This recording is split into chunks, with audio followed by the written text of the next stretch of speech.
I live my life by the French philosophy of roughly translated to you uncivilized swines, life will be as life is. Now what that means in particular is, if I see a sandwich on the counter, I'll take a bite. If you're gonna dangle that thing in front of me, I'm gonna suck it. It's all about seizing your moment when it comes to you. Don't believe me, you can ask a French person yourself, but then I won't respect you as a human being anymore because you spoke to a Frenchman. Basically, what it all summarizes to is take a risk, be brave, be bold. Sounds like I'm in a Dove commercial. And let your emotions run rampant. And the reason I love this way is because my emotions used to run amok with me, especially anger. Oh, I was an angry little boy. And I'm glad I'm no longer an angry little man, because with an angry bald head, some people would get the wrong angry idea. However, this video isn't about me. This video is about my friend named John. Few interesting facts about John. He likes long walks on the beach, enjoys a little bit of jazz music, and is a convicted school shooter now turned TikTok star. Since we're on the topic of facts, I may as well list off a few more. In 2004, when Mr. John Romano was just the ripe old age of 16, he went into his Columbia High School with a shotgun hidden in a briefcase. John scurried his way up the stairs all the way into the second-story bathroom, where, according to John, and there's no eyewitness accounts, he sat contemplating for a good 20 minutes. This was when another student entered the bathroom, at which point John had no choice, according to him, but to act. Because before I fired these shots in this hallway, when I was coming out of the bathroom, there was a student who was going into the bathroom,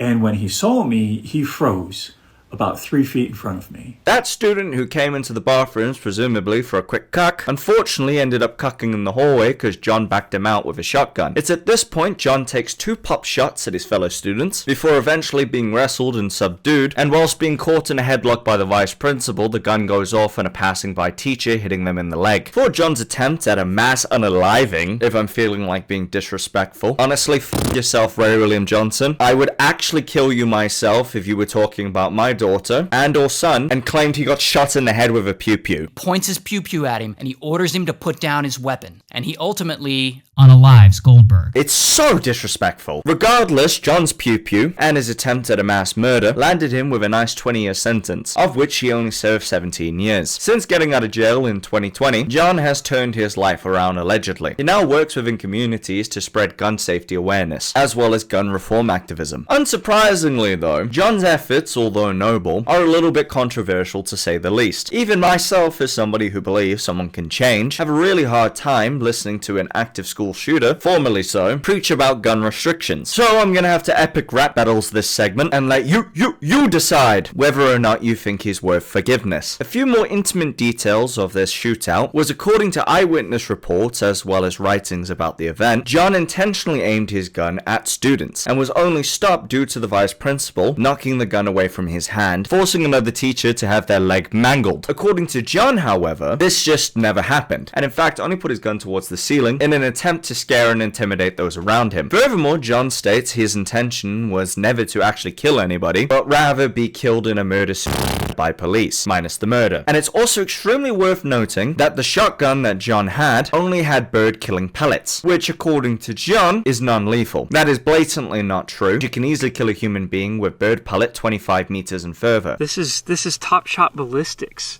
Easily an inch. 1 inch penetration all the way around. I'd say we're past halfway through in a good 3 inches, and it just looks so cool.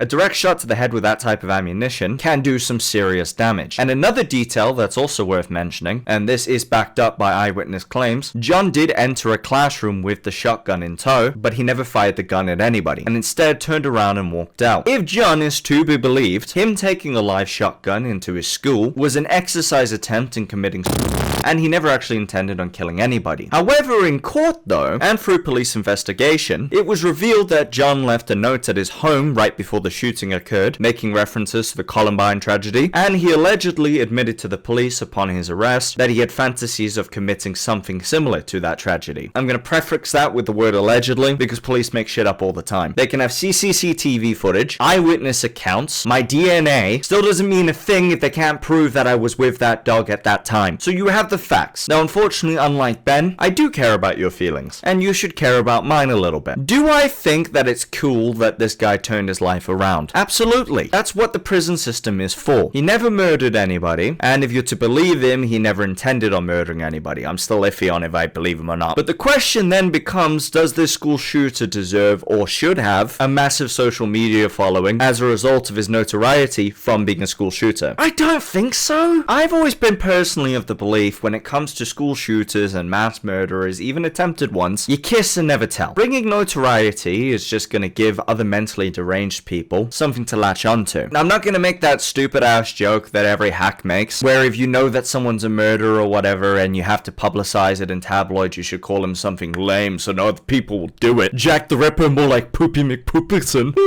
But I rather opt for the idea that that person that committed that tragedy should be completely anonymous. As I've said, it's great work that John's doing now that he's turned his life around. It's extremely helpful from not only a psychological perspective as to get into the minds of someone who was in that actual scenario of being a school shooter and why they wanted to commit it, but I also don't think John should be allowed to profit off it in any way. Now, I can't say whether or not he makes money off his TikTok following directly. There's no sponsored posts. It's not like GamerSupps is going to be slapping John's face on one of their shitty bottles, but I imagine he does. If not just directly from his TikTok following, which garners him a bigger platform, but then from his speaking roles I'm sure he gets paid for, as John does do occasional talks with police officers and other relevant fields. His TikTok platform raises his profile internationally and thus raises his ability to get even more work in glorifying a crime he committed. At the very least, it's in poor taste to me, especially considering that John isn't even attempting to be anonymous. It's worth keeping in mind that everything I've just said is very similar to my experience with women, speculative and fearful. I can't prove that John makes any money, just like I can't prove that he doesn't make any money. But even if it wasn't a case of him making any money, he still benefits from his shooting that he committed. Because at the very least, we know John goes to press conference and gets invited as a speaker. It's very, very typical and part of the norm that if you are an invited speaker, you are provided with some cash, a hotel room, as well as food. Essentially a free holiday. Again, for the crime that he committed. Serve time or not, it feels weird. I don't like it. And I also just want to say, for the record, if John is making any money off of this, which again I can't prove, I see no evidence of a charity or a fund towards his victims in order to financially compensate them for the mental scarring he left. At least not according to his TikTok links where he's most prevalent, and I can only find mental health hotline links. Here's the brass tacks of the bull, right? John did a terrible thing. He served his time for that terrible thing. Should John be beat over the head for the rest of his life with a stick over it? Yes. And no, I do not agree that he should have any sort of notoriety. I think the right thing to do is you carry on with your press conferences because they are essential, but you remove your face away from it because a school shooting isn't about the shooter owning that shooting. It's about the victims taking back the power, and you're just an unnecessary distraction in my mind. And I also think that you having a TikTok profile overall shouldn't be allowed. I can't put it into exact words, but it feels like you're being rewarded for your bad thing, even if it's not directly through finances. A follower account can still be gratifying, as much as we all like to dog on the word influencers, it can be a very valuable commodity, especially if somebody wants to buy a bit of that influence off you. It dawned on me post-nutsesh that this feels like the TED Talk where accused and victim both do a presentation together. It's important, but I don't feel like Captain MC Fingers needed to be up there, as there's no justification in any sense for sexual assault, just like there's no excuse to attempt or threaten innocent children's lives. I'm gonna have to take a very brave stance. I don't think school shootings are very cool, okay? And I think people who do them, not so chill. And if you want to be a very chill guy, you can subscribe to Dino and not do a school shooting. That's all I have to say on the matter, guys. Don't go to John's profile, he's naughty, and I'll see you next time. Bye bye.